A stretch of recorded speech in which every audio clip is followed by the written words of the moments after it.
Nah di kamar mandi itu, karena kan di kampung itu kamar mandi itu luas gitu ya, ada sumur gitu kan.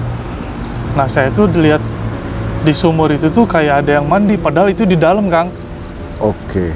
Di dalam itu, maksudnya kok malam-malam ada yang mandi gitu. Tapi nggak ada orangnya, tapi suara air, terus itu ada gitu. Maksudnya saya itu aneh.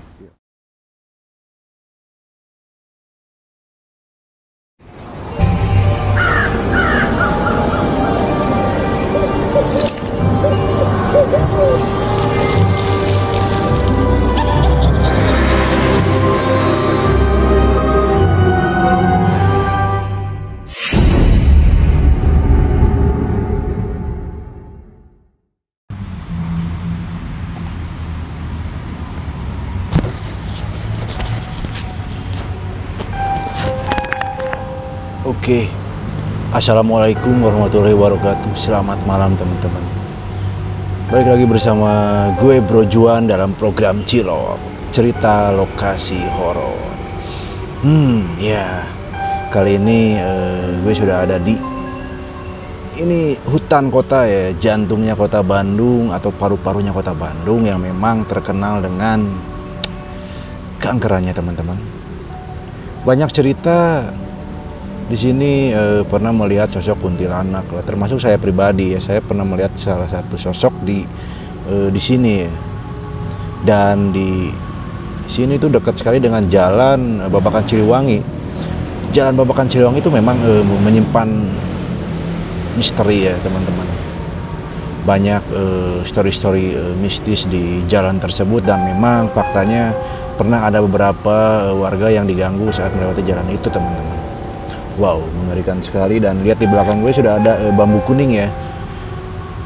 Katanya di sini sih sering terjadi penampakan pocong nih daerah sini ya. Jadi gue di sini aja gitu. Dan pada malam ini Cilor sudah kedatangan seorang narasumber yang keren abis, yang mempunyai cerita saat dia pulang kampung, lalu dia kencing sembarangan. Dan setelah beres kencing sembarangan itu, dia tuh diteror oleh sosok kakek-kakek teman-teman. Mungkin karena dia kencing sembarangan, mungkin dia nggak tahu di tempat itu ada apa, lalu dia diteror oleh sosok tersebut. Wow, itu pasti epic banget sih ceritanya. Oke, tanpa berlama-lama lagi gue langsung undang aja ya narasumbernya.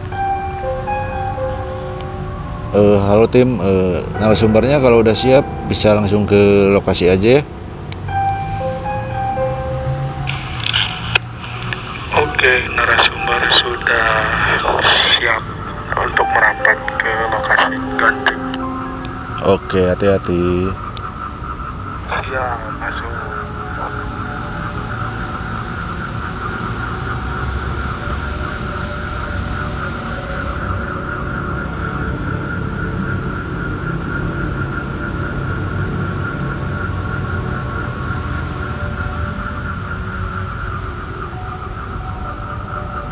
Halo, waduh mantap Kang Faisal. Sehat Bro Juan. Alhamdulillah. Silakan Kang, dipakai dulu mic-nya Kang. Siap. Langsung aja ya? Langsung aja. Oke. Gimana Kang Faisal? Lagi sibuk apa nih? Sekarang sibuk ya, kerja, terus kuliah juga sih sambil kuliah ya. Sambil olahraga. Futsal, ya, olahraga seminggu sekali sih. Seminggu sekali. Iya, betul. Pastinya. Pasti. Sudah ngajak-ngajak sih. Ya paling nantilah minggu depan saya ajak. Oke, next time ya. Siap. Ajak saya. Aman. Saya jadi yang bawa-bawa bola gitu. Boleh. boleh. Nanti boleh, ya? Jadi kiper juga bisa. Oke. Jadi lumayannya di perjalanan ya. Wah, banyak hutan lagi, banyak akar-akar menjulang gitu ya. Yang saya takutin tuh sebenarnya banyak serangga atau apa gitu di sini tuh ya. Terus suasananya ya menarik juga sih. Serem ya. Sangat sih kayaknya. Apalagi ini beres hujan kan, Bandung beres hujan. Yang ditakutkan di hutan-hutan gini tuh ular ya. Iya betul. Binatang-binatang buas yang selalu keluar kalau di saat hujan karena mereka lapar ya, jadi cari makan gitu kan. Betul. Ya semoga tidak ada hal-hal aneh atau binatang buas di sini ya. Dan amin. Kang Faisal, saya mau menjelaskan sedikit himbauan kalau Kang Faisal ini cerita di Cilor ini ya, cerita lokasi horor. Iya. saya harap gitu kan, karena kita bercerita benar-benar di lokasi horor atau angker ya. Betul. Kalau terjadi interaksi apapun itu, misalnya kayak suara-suara lah atau lemparan-lemparan, bahkan kalau Kang Faisal melihat penampakan, saya harap jangan pernah berbuat hal konyol seperti lari ataupun teriak. Pokoknya tetap tenang aja sih, kita Siap. hadapi aja berdua apapun itu interaksinya. Oke, siap. Oke? Oke. Oke, Aman. mantap. Aman. Sebelum bercerita, ada baiknya kita berdoa dulu agar kita selalu dalam lindungan Allah Subhanahu wa Ta'ala. Amin. Yuk berdoa sesuai agama dan kepercayaan masing-masing. Dimulai.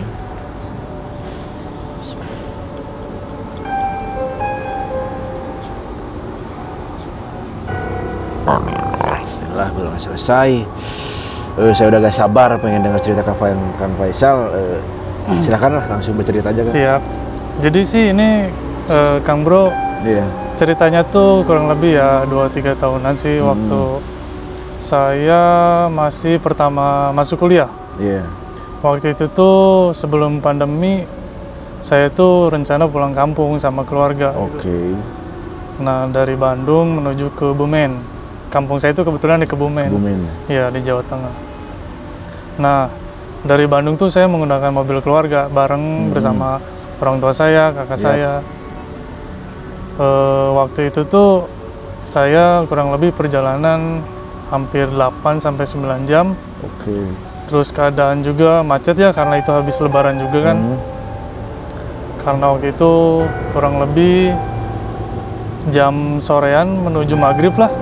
Di jalan tuh saya tuh kebelut kencing, Kang. Waktu itu tuh. Nah, saya tuh minta berhentilah ke ayah saya yang nyupir.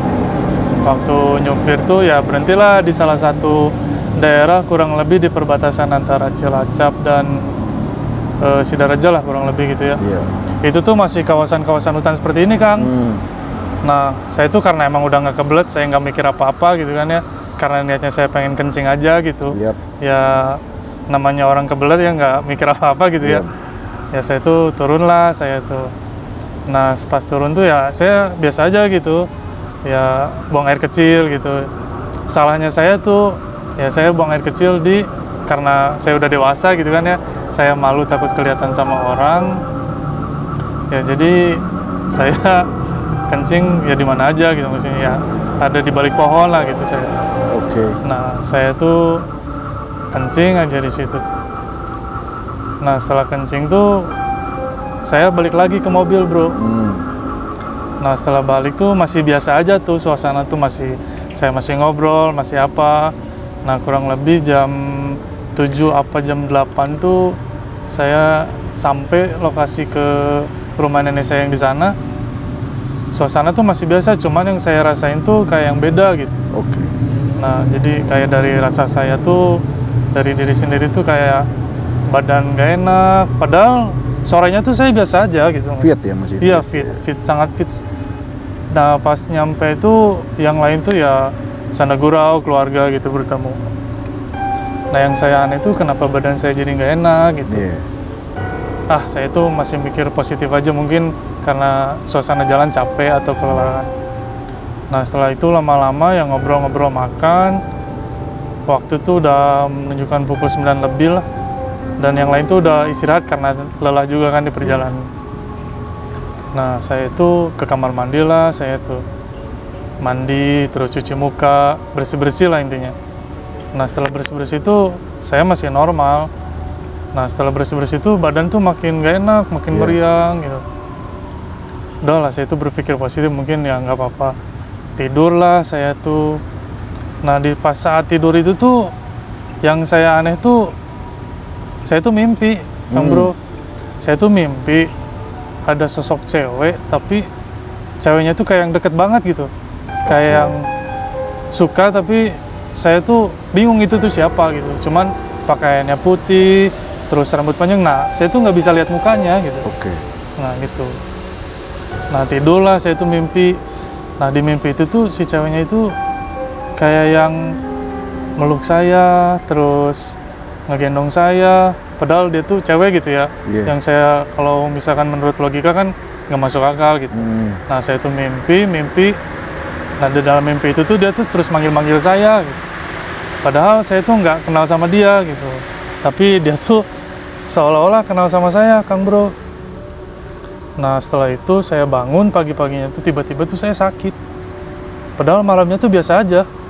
Saya tuh sakit, demam biasa. Saya tuh masih berpikir positif aja. Iya. Cuman ya saat bangun pagi itu ya saya masih kepikiran, ini mimpi bener apa enggak gitu. Takutnya apa karena kesalahan saya atau apa gitu. Nah saya tuh bangun pagi, keadaan demam, lemes badan. Di saat yang lain kumpul, ngobrol, saya tuh cuman rebahan aja. Jadi untuk berdiri pun lemas gitu. Nah saya tuh demam. Kadang pas saat demam juga saya kelihatannya bisa ngelihat gitu, maksudnya kok ada ini gitu. Saya tuh heran padahal saya orangnya yang maksudnya apaan sih, nggak kurang percaya gitu ya. Saya tuh udah aja diem, minum obat lah saya tuh karena dikasih obat. Minum obat agak mendingan. Nah malamnya saya tuh mimpi lagi dengan orang yang sama, wanita yang sama, tapi kejadiannya berbeda. Dia tuh seolah-olah ngajak saya tuh untuk bermain, Kang. Bermain, terus ngajak manggil saya, ayo ikut katanya. Nah saya tuh kan bingung lah dengan kejadian itu. Apa ya ini? Gitu. Saya tuh ya spontan lah, saya tuh ya dia lari saya ikut juga gitu. Nah yang saya aneh itu kenapa saya nggak kenal tapi saya ikut gitu. Nah, saya tuh ikut. Nah setelah ikut udah aja saya tuh bangun. Keadaan itu jam 2:30 pagi, kurang lebih ya subuhan lah. Saya tuh ke kamar mandi, Kang, karena pengen ya namanya orang sakit gitu kan gak enak, pengen entah itu mual gitu kan. Saya kamar mandi. Nah di kamar mandi itu karena kan di kampung itu kamar mandi itu luas gitu ya, ada sumur gitu kan. Nah saya tuh dilihat di sumur itu tuh kayak ada yang mandi, padahal itu di dalam, Kang. Di dalam itu, maksudnya kok malam-malam ada yang mandi gitu. Tapi nggak ada orangnya, tapi suara air terus itu ada gitu. Maksudnya saya itu aneh. Kira-kira itu pukul berapa? Itu kurang lebih ya subuh sih, jam 2 menjelang jam 3-an. Kurang lebih. Saya tuh di situ ya, saya masih berpikir positif karena demam mungkin ya. Kan biasanya orang sakit tuh agak lemah gitu kan ya, agak sensitif. Halusinasi. Nah, saya tuh ke air. Pas di air tuh ya saya buang air kecil terus mual-mual. Di belakang saya tuh kayak ada orang tapi tidak ada gitu kan. Tapi saya tuh merasa di belakang saya itu ada orang gitu. Nah itu tuh saya nggak tahu, Kang. Positif, tapi lama-kelamaan tuh kayak ada yang Isal, nah manggil nama saya, Kang. Mulai manggil. Iya, nah saya tuh panik dong di situ. Saya mau ngomong nggak bisa, mau balik badan juga saya takut gitu kan ya. Ya karena di situ kamar mandi di kampung, terus belakangnya udah kayak kebun-kebun gitu dong. Saya panik. Terus balik lagi lah saya tuh ke kamar, bangunin orang tua saya, tolong minta dipijit dong, saya nggak, kayaknya makin ini gitu, makin gak enak. Sambil minum obat tuh saya sambil dipijit. Kata orang tua saya tuh, kenapa atuh kemarin biasa aja katanya, kenapa sekarang jadi sakit, biasanya juga kamu kuat katanya. Kata orang tua saya tuh. Saya juga bingung apa kemarin karena kencing sembarangan gitu. Nah saya tuh mulailah kepikiran di situ, apa karena kencing sembarangan atau apa. Nah di situ tuh jauh kan dari Bandung gitu ya. Mutusin aja orang tua saya itu 3 hari di situ saya pulang.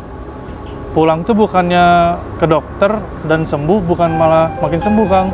Malah makin demam, terus yang saya tuh tiba-tiba bisa kayak orang yang lihat gitu ya. Kayak misalkan orang tua saya itu di luar. Saya manggil, "Mah, itu ada teman mau nyamper gitu, kayak yang mau datang ke rumah gitu." Tapi kata orang tua saya itu nggak ada. Nah beberapa selang kemudian tuh bener baru ada yang nyamper gitu, ada yang datang ke rumah teman gitu. Saya tuh bingung loh, kok kebenaran gitu, apakah kebenaran atau maksudnya cuman sugesti atau apa gitu kan. Nah orang tua saya juga kaget gitu, loh kok gini. Nah itu kejadian pertamanya. Nah makin kesini saya tuh malamnya tuh makin sakit. Makin parah ya? Iya makin parah, makin demam, makin menggigil.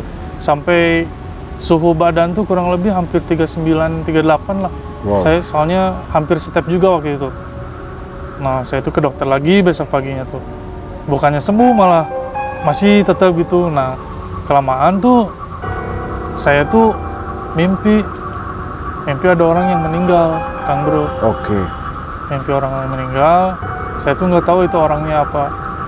Saya tuh bilang ke orang tua pas bangun tuh ya, saya tuh terbangun, saya bilang, "Mah, ada yang meninggal." Siapa? Nggak ada. Nah, beberapa selang kemudian tuh ada pengumuman lah dari masjid itu tuh, bahwa ada orang yang meninggal. Orang tua tuh saya kaget dong. Orang tua saya kaget, panggil saya, "Kenapa kamu teh, sakit apa? Kenapa bisa kayak gini?" katanya. Manggil dong, dia tuh orang tua saya tuh manggil orang yang mungkin orang bisa gitu, kayak orang pintar gitu ya. Manggil, saya tuh dilihat lah, diceritain, ini tuh kenapa bisa sakit. Ya saya bilang, mungkin pas sebenarnya sebelum ke Jawa tuh saya biasa aja fit gitu. Saya fit, setelah itu tuh saya kan di perjalanan kebelet, pengen kencing. Nah saya tuh kencing di salah satu pohon di perbatasan Jawa Tengah Jawa Barat lah. Saya kencing, nah seingat saya lupa, saya minta izin atau apa gitu, bilang permisi ya. gitu ya. Saya lupa izin. Oh ya pantesan katanya, kata orang yang bisanya tuh bilang ke saya, ini mah ditempelin katanya, kamu disukain. Saya tuh panik lah. Setelah diceritain gitulah, saya tuh dikasih air. Setelah dikasih air agak mendingan tuh badan saya tuh. Cuman yang bikin saya aneh tuh malah makin menjadi-jadi. Di saat saya tidur ada yang berdiri depan saya, di kaki saya ada yang berdiri tinggi, tapi cewek lagi gitu, maksudnya kok kayak cewek yang di mimpi saya gitu. Cewek yang sama ya? Dengan cewek yang sama. Nah, saya tuh minum lah, tidur. Paginya saya manggil lagi ke orang tua saya, tolong panggilin si abah yang kemarin. Datang, saya ceritain, "Bah, semalam saya tidur. Nah, pas kebangun antara jam 1:30 tuh, saya kebangun, ada sosok cewek, Bah, berdiri di kaki saya." Wah, saya merinding. Setiap saya cerita kayak gini tuh saya selalu merinding, Kang Bro, bener. Iya, mulai kerasa ini. Iya. Nah, setelah itu tuh saya manggil, saya ceritain. Nah, dia tuh jawab, "Nah ini, emang kamu tuh ditempelin sakitnya," katanya tuh. Oke. Ditempelin, terus kayaknya dia suka sama kamu, katanya. Kenapa bisa suka? Ya karena kamu kencing sembarangan, dia nggak suka sama kamu tuh, maksudnya dia bilang suka tuh karena kamu nggak permisi, nggak apa, katanya. Dia kesel sama kamu, katanya. Ya saya tuh minta maaf lah, didoain. Nah, dan ternyata setelah saya diceritain gitu, dia bilang cewek ini tuh wewe gombel, katanya. Oke. Iya. Yang bilang saya tuh takut dong.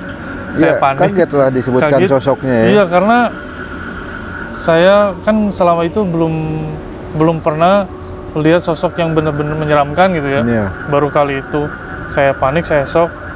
Saya dikasih air lagi, sakit lagi gitu. Itu kurang lebih udah 5-6 hari dah. Oke, kurang lebih ya, hampir seminggu. Setelah itu tuh saya dikasih air lagi, dia manggil ustadz lagi yang dia bisa tuh, karena emang bilangnya dia penghuni pohon yang di situnya gitu, karena nggak suka tuh maksudnya karena kesel gitu, jadi ditempelin. Manggil lagi, saya didoain, sampai yang ngobatin saya juga ikut sakit gitu, Kang Bro. Oh itu? Iya. Ustadznya tuh ikut sakit juga gitu. Saya tuh bingung kenapa bisa kayak gini. Nah, dijelasin lah sama si ustadz yang ininya tuh, kamu kencing tuh nggak karena ininya, katanya. Jadi dia nggak suka, makanya ikutin kamu. Nah, minta dibalikin juga, tetap pengen di kamu karena kamu tuh cocok sama dia, katanya. Iya, dia suka ya. Iya. Saya tuh takut. Nah, saya bilang kalau bisa usirlah gitu. Wah, ada apa, Bro? Yeah. Saya jangan kayak gitu, saya jadi ini lumayan nih. Iya, oke, soalnya lanjut. Saya udah agak merinding juga nih cerita ini. Makanya saya dari tadi udah merinding gitu kan. Aduh. Nah, setelah diceritain gitu tuh, diobatin lah saya tuh. Diobatin, kasih air, terus ngajiin juga. sama kakek saya. Bahkan saya tuh pernah mimpi bahwa kakek saya tuh jatuh gitu. Oh, jatuh. Dan kenyataan gitu besoknya tuh Oke. kakek saya tuh jatuh gitu. Saya tuh maksudnya Ini jadi seperti, lebih kok jadi kayak bisa nerawang gitu. bisa meramalkan kejadian Nah, selanjutnya ke depannya gitu kan. Iya, makanya saya tuh panik, saya nggak mau kayak gitu. Dan ternyata kata si ustadz yang bisanya itu, ya kamu tuh dibawa sama alam bawah sadar kamu tuh dibawa sama dia katanya. Karena dia suka. Dia tuh terus saya diobatin, diusir agak susah juga. Lama lah pokoknya. Saya tuh kurang lebih hampir 10 hari, Kang. 10 hari masih dalam kondisi sakit. Dalam kondisi sakit itu. Wow. Nah pas ke-11-nya tuh karena ya didoain, diobatin, ya alhamdulillah sih agak mendingan dan bilangnya tuh dia tuh ini tuh sebenarnya raja jinnya yang di pohon itu katanya. Sosoknya gede dan ya emang yang saya lihat tuh emang gede, sosok cewek tapi besar gitu, rambutnya tuh emang Oke. jadi kurang lebih dari lantai ke atap rumah saya itu 3 meter kurang ada. lebih 3,5 meter lah. 3,5 meter. Kepalanya tuh emang Mentok.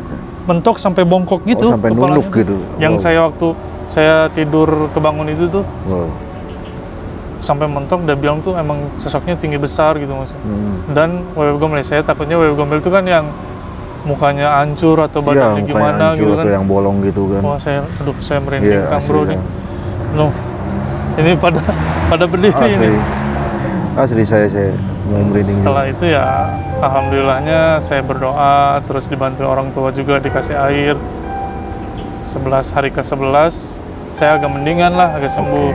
Karena ustadznya bilang udah dibalikin, cuman masih ada sisa-sisa bekasnya gitu. Nah udah saya tuh udah agak maksudnya ya udahlah mungkin udah nggak ada karena efeknya juga udah nggak terlalu Nggak kerasa kerasa, sama ya. saya. Nah saya tuh karena udah termotivasi gitu ya udahlah saya tuh biasa aja. Hari ke selanjutnya tuh karena masih agak sakit saya tuh ke air lah malam-malam. Nah pas ke air lagi karena kamar mandi saya itu ada kaca ya, saya tuh lihat di kaca tuh kayak ada yang ngelewat gitu. Oke, seliweran, Seliweran bayangan gitu, ya. bayangan. Putih juga kan. Iya putih, maksudnya tapi kayak yang besar gitu. Oke. Selewat. Udahlah saya tuh karena mungkin yang kemarin mah udah nggak ada, ini mah mungkin yang di rumah aja gitu. Udah saya minum air, tidur lagi, besok paginya saya ceritain lagi Oke. ke orang tua saya. Semalam masih ada yang selewat. Terus orang tua saya bilang iya emang masih ada di sekitar sini, cuman rumahnya udah di apa namanya tuh ya, dikunci gitulah sama dikunci, ustadznya gitu. oke. Dia tuh nggak bisa masuk, cuman ya masih pengen sama kamu katanya. Oke, mungkin dunia mistisnya pagar goib lah. Iya ya. pagar Sebutnya goibnya pagar goib udah ya. dipagerin gitu rumah saya tuh. Waduh. Wow, ada suara gitu kan. Biasa sih Iya. kita berjuang konten suara-suara kan, tapi tetaplah kita lanjut ya. Iya aman sih. Ya mudah-mudahan nggak ada Aman ya. apa-apa ya. Iya. Nah setelah itu ya saya cerita sama kelamaan sih alhamdulillah normal. Nah setelah saya sembuh barulah saya diceritain semua gitu. Maksudnya ya kamu tuh emang jiwa kamu tuh dibawa katanya sama dia. Maksudnya dibawa tuh alam bawah sadar kamu tuh kalau lagi tidur bareng sama dia di bawah katanya tuh. Terus kalau kamu sakit demam tuh emang kondisi kamu lemah, nah kekuatan dia tuh makin bertambah katanya Oke, tuh. jadi ya energi Energi tanpa dia bisa tuh berkurang dia bertambah masuk terus gitu, karena iya, ngambil bertambah. energi dari saya katanya. Dan bilangnya tuh saripati yang dari diri saya tuh diambil sama dia, makanya dia bisa bertahan di situ. Nah seperti itu sih kurang lebih, ya itu kurang lebih 11 saya hari. sakit hampir 2 minggu lah. Hampir 2 minggu. Iya, maksudnya ya jarang lah orang yang sakit kan biasanya Iya, 3 hari, biasanya 4 3 hari, 4 hari kan. Ini saya sampai hampir 2 minggu bahkan Wow. ternyata sakitnya tuh bukan sakit yang karena kecapaian atau Capaian, kelelahan. iya. Ternyata Bukan ya yang goib gitu. goyang gitu. Tapi itu sembuh-sembuhnya gimana? Dengan air lagi? Iya, dengan air terus didoain. Terus saya ikut berdoa, sempat yasinan juga itu. Oh yasinan, Sempat pengajian yasinan, ya? Iya, pengajian. Itu kurang lebih 3 hari lah saya pengajian sama satu keluarga itu. Oh iya.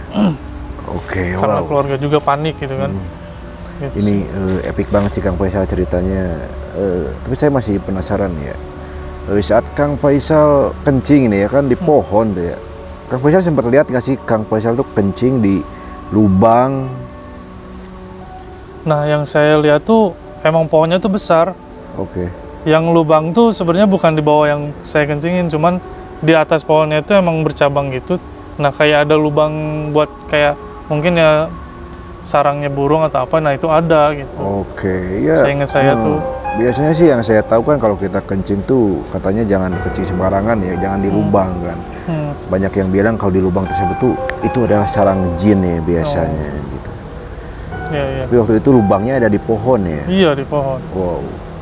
Tapi memang dimanapun gitu kan kalau kita kencing sembarang itu memang ya minimal kita permisi lah atau izin lah ya. Dan apalagi kalau kita menemukan tempat yang lebih layak untuk kencing, mungkin bisa kencing di situ ya. Iya, karena mungkin itu kejadiannya saya Malam di jalan ya? juga, terus iya. Menjelang sore. menjelang sore.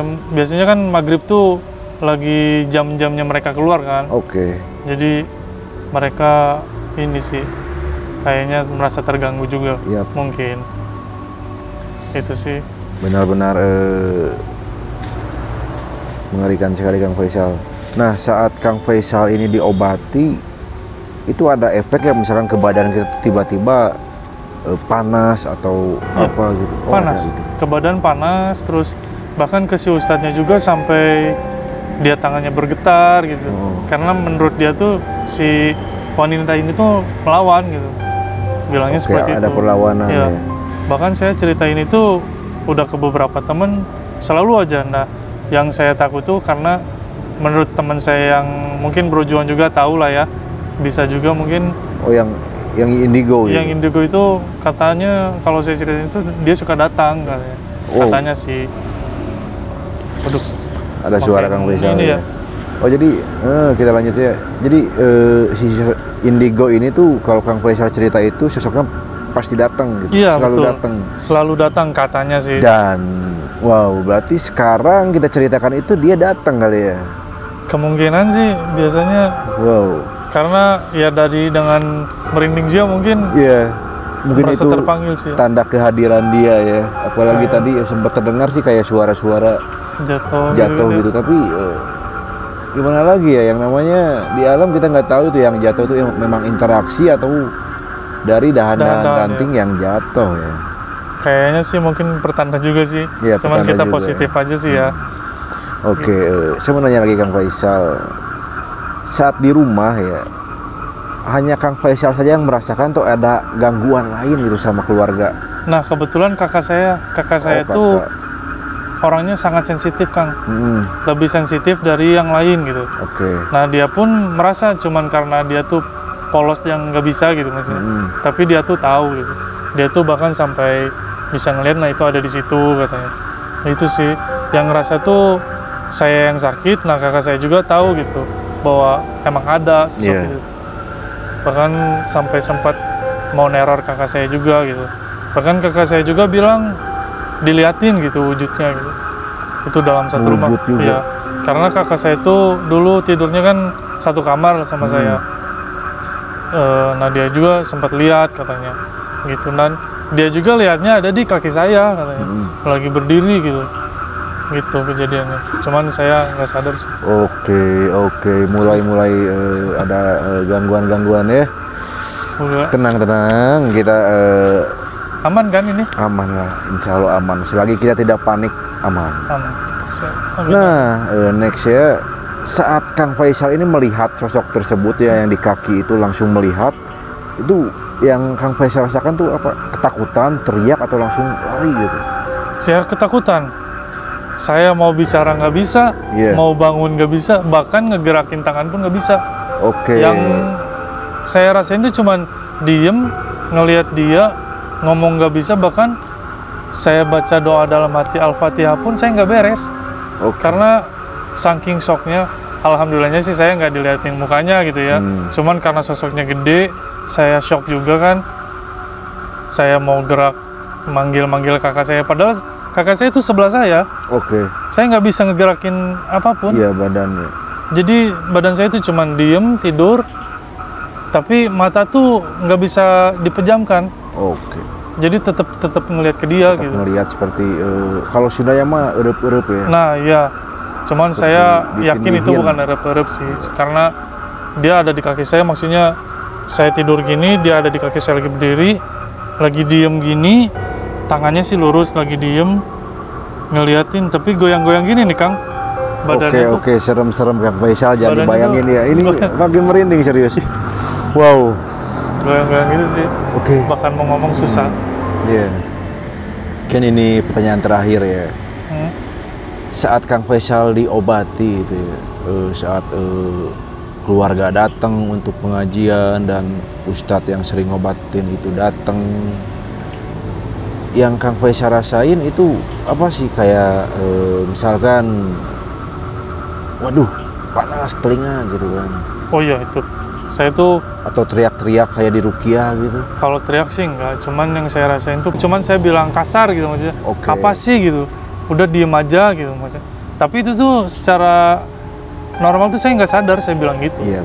Saat didoain, bahkan saat kasih air tuh badan saya tuh panas, dada saya panas, terus seolah-olah kayak yang pengen nolak gitu sih. Iya. Nah pas saat pengajian pun, yang saya ingat saya tuh, saya sempat bilang, udah sih berhenti, ngapain sih, nggak penting.